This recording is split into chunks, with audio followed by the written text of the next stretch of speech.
Hello and welcome to Splat Talk, the series where I let my mind smack talk about stuff related to Splatoon, whether it be technical or just about the world of Splatoon in general. This time I'll be giving you my take on the specials in Splatoon 2 and how I use them. Alright, let's get into it. So at first I considered the ink armor to be some kind of a weak problem because there's a delay between activation and wearing the armor, and it only takes one, maybe two hits, but it copes these shortcomings by activating onto all remaining allies on the battlefield at once. But in the patch updates, they made it so that should they receive a tremendous amount of damage in one hit, like bubbles, a blaster's direct or full charger shot from a charger, the enemy can be hurt with armor on, somehow being even able to pierce through this defense and even splat the enemy. Depending on the situation, ink resistance and on defense up can make the armor tank a little more damage. The delay between activating the armor and wearing it can be decreased by using special power. We can't move for a short moment after activation and thus we are left vulnerable, so if you wish to still move a little while activating ink armor, I suggest activating it in midair as you keep the midair momentum going while activating the armor, which can be useful if, for instance, you want to activate armor while fleeing from the enemy. Like if you jump and activate armor while running away, you can keep going without losing speed. This special encourages farming it as it becomes more profitable with multiple uses, so special charge-up is advised for this special.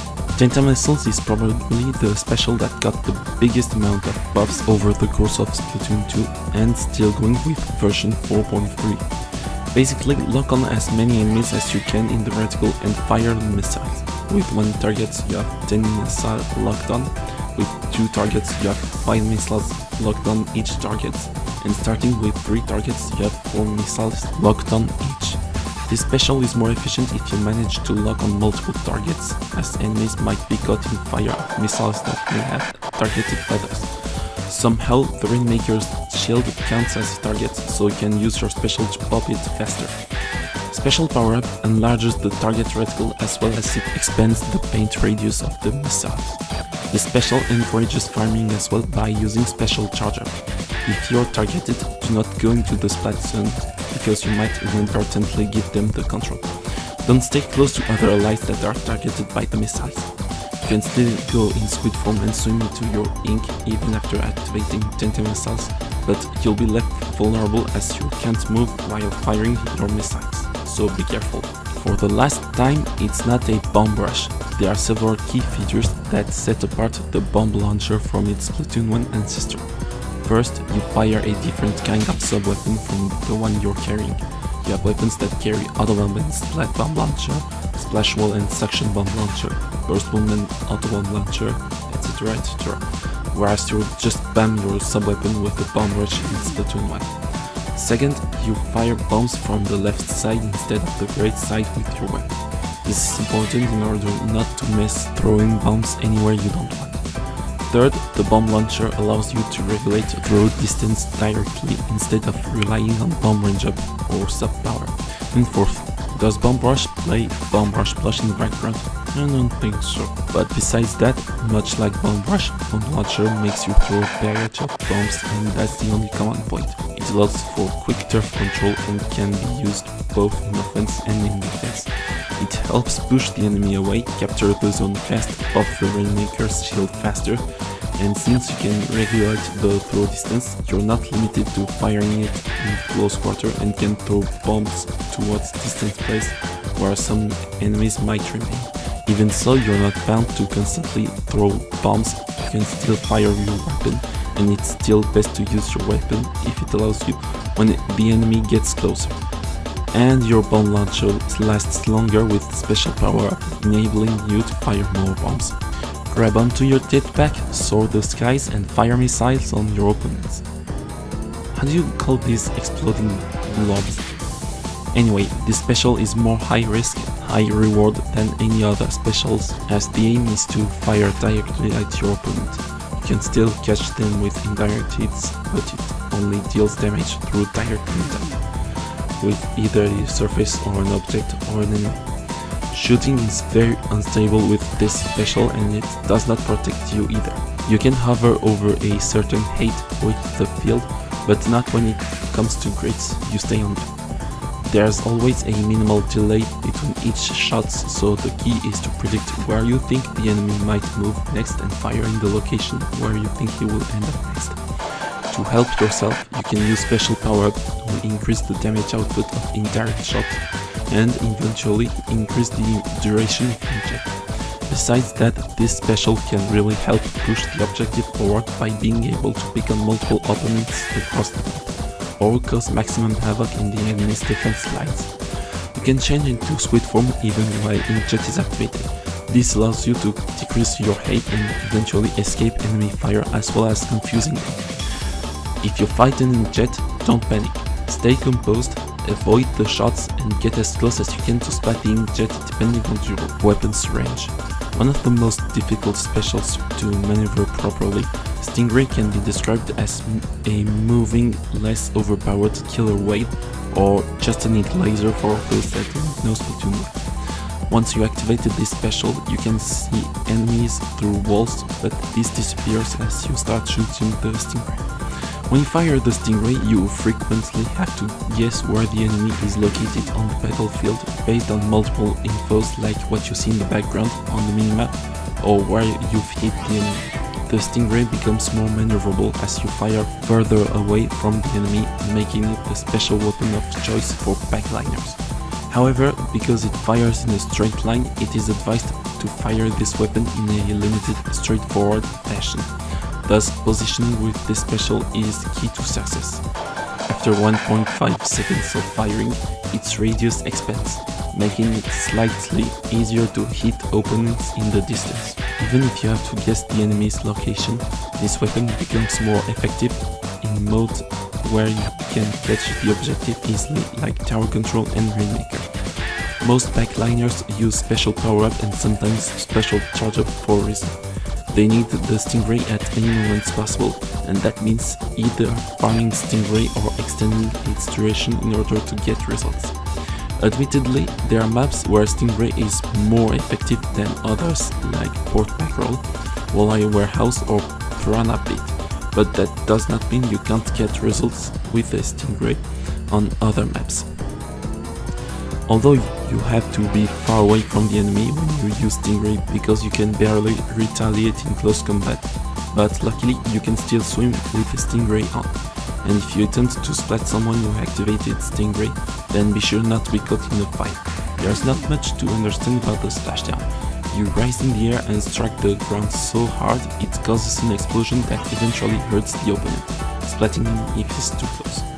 This weapon has kinda become the new panic button, as people who tend to move a lot on the battlefield may rely on this special to get out of a sticky situation. This special also favors offense, as you can use it to catch the opponent off guard, either in a direct confrontation or by falling from higher ledges, or even using it in the middle of a super jump, although it must not be wasted away. It can also be used in splat zones, as it can cover a wide painting area, which is useful for claiming back the zone. That being said, you are surprisingly left vulnerable. Even in the short period where you're in mid-air before falling, people can splat you if they are quick enough to react and aim properly. So take note of this for future confrontation where you can end up on either sides. Either you use splashdown or fight splashdown. There are a number of weapons in this game that can still finish you off if you're hit from the outer part of splashdown. So if you don't feel confident in taking down someone who uses splashdown, or your weapon doesn't allow you to do so, then getting away from splashdown is still the wisest option. It's also valuable for when you use splashdown with one of those weapons. You still have to focus on the enemy that was affected by the special, but is not down yet. Baller is a special that rather encourages you to attack behind the enemy or push the objective by going ahead and pushing the enemy away, like paving the way for your allies to score clams in Killing Blades, although you might lose your clams like splashdown after using Baller, if by then you didn't trigger the explosion. As you roll inside the baller, you can tank a certain amount of damage before it breaks and choose to explode whenever you want. Using special power-up not only increases the baller's defense but also extends the duration of this special. Technically, it's a textbook example of how the invincible specials in Splatoon 1, which are Baller and Kraken, should have been. They could still tank shots and be taken down much like the Baller. But because of the time it takes to detonate, this special is best used for chasing down and cornering the enemy, or as I mentioned earlier, struck by surprise. Still, because it takes a high amount of damage to be taken down, it's best to avoid the enemy baller. Inkstorm has only one goal in mind: paint in a rainy fashion. Just throw the ogive and let the ejected cloud rain move forward in the direction you threw the special. In addition to ink the floor, the enemy caught in the zone will be gradually damaged, so it becomes risky to stay under the rain, as not only you become hurt from the droplets, but you also have to watch out where you step, because the opposing ink can still indirectly deal damage by stepping on it. There are occurrences when someone uses special power-up, they extend the duration of the inkstorm, which in turn makes it move forward farther away, but due to the nature of the cloud's movement, it is advised to use it in a straightforward manner. That being said, this special becomes surprisingly overwhelming in pushing the enemy away from where he stands, disrupting his strategy and making him rethink on the go about his next set of action. And because of how the rain moves, it has to be used in strategic situations in order to be effective. Just bubbles. Not really. After blowing 3 bubbles, popping them off will create an explosion, catching nearby enemies and covering a wide area in ink. Think of it as floating rainmaker shields ready to blow up. You can also get inside the bubbles as if it was your shield, which allows you to push forward or make the objective push forward like in Climb Blades. This special is best used with special power-up as you get bigger bubbles, which are more durable, cause a bigger explosion and paint more area. There are situations where this can be used as a simple barrier, like there are others where it's used to eliminate enemies on higher ground or catching them off guard as they come nearby. Like you can throw a bomb at the bubbles and the immediate explosion from the bomb may also catch the nearby enemy off guard, whether it's your bubbles or the enemies. Because of how durable the bubbles are, if you don't have a weapon that is strong enough to make enemy bubbles disappear, then it's best not to fight them. Think of this special weapon as if the spirit bomb had a baby with the ink strike. Basically, upon activation, as you rise in the air, the Booyah bomb is charged up by spamming Booyah, like its name implies, from you or your allies. As it's charged, it's up to you to choose where you want to throw the Booyah bomb. When it's thrown, the ensuing explosion grows gradually and paints and deals damage in a similar way compared to ink strike, albeit slower and in a spherical shape. You must make sure that no stage obstacle gets in your way of throwing the Booyah bomb. Stages like anchovy games make it difficult to throw the Booyah bomb in the middle of the battlefield because of the structure of the stage and its aerial obstacle. Because it's rather slow to activate, throw away and detonate, you have to think of not only the enemy's location but also where he might end up 2 seconds later or more, so that you put the Booyah bomb to effective use. There are times when you'll be the only person to charge the Booyah bomb because either your allies are caught in the action and spamming Booyah may get in their way, or they probably didn't notice it. It's not the most practical special, but at least it makes the enemy move away directly and no one can see through the Booyah bomb's explosion, which you may use to your advantage. Surprisingly, the armor you coated with by using Booyah bomb, even though it's tough, is not invulnerable and can be taken down, although you will choose to throw the bomb onto the enemy should he persist in attacking you, but there's nothing you can do if 2 enemies take on. As I see it, the Ultra Stump is the successor to the Kraken and surprisingly being carried away from Splatoon. There are 2 modes of use for this weapon. 1. You mash up the fire button in order to swing it repeatedly and chase your enemy. 2. You can throw it away onto distant enemies like chargers that are on the higher ground. As you throw your stamp, it takes a fraction of a second before effectively launching the stamp away, which might mess the swing and be wasted away. The stamp itself blocks every enemy's shots, which makes you invulnerable up front but still exposed in every other side, so be careful. Also, don't think of taking down the Ultra Stump if it's coming for you. Just run. On a side note, it's the special that breaks the Rainmaker's shield the fastest, hands down. And that's pretty much how I view and use those special weapons.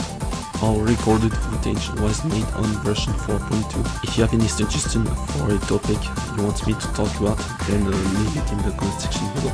And be sure to leave a like on this video and subscribe to my channel. This was Stardust Sonic, and I'll see you next time. Bye!